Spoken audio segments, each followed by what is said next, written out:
తెలంగాణ రాజ్యాధికార పార్టీ క్లియర్గా కార్మికుల స్టాండ్ తీసుకుంటా ఉంది.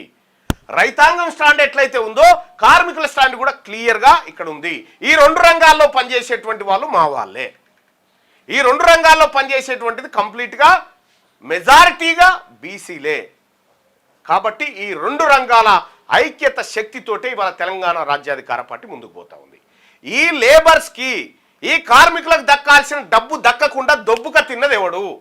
ఈ పేద బిడ్డలకు దక్కాలే, ఆటోలకు సంబంధించినటువంటి వాళ్ళే దక్కాలే. కరోనా టైంలో కనీసం ఒక్క ఈఎంఐ అయినా కట్టండి అంటే ఎవడు కట్టకపోతే నిధులేం మిగిలిపాయి. ఇవాళ కార్మికుల పరిస్థితి ఏంది? తెలంగాణ రాష్ట్రంలో కార్మికులు ఎట్లా బతకాలా, కార్మికుల జీవనోపాధి ఏంది? ఈ రాష్ట్ర ప్రభుత్వానికి ఏమైనా పట్టింపు ఉందా? కార్మికుల గురించి అనడానికి చర్చ పెడతా ఉందా?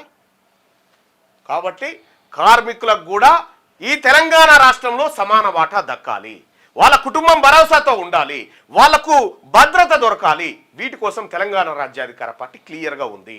కార్మికులు, కర్షకుల కోసం ఖచ్చితంగా తెలంగాణ రాజ్యాధికార పార్టీ బలమైన పోరాటం చేసి వాళ్ళ వాటా వాళ్ళకు దక్కేలా చేస్తుంది. తెలంగాణ రాజ్యాధికార పార్టీ అధికారంలోకి వచ్చిన తర్వాత కార్మిక శాఖ ఇంత పతలాగా ఉండదు, కార్మిక శాఖ పకడ్బందీగా పనిచేస్తుంది. ఇది బీసీ ప్రభుత్వంతోనే సాధ్యమవుతుంది. కాబట్టి కార్మిక సోదరులారా, మీరు తెలంగాణ రాజ్యాధికార పార్టీలో భాగంగా అండి.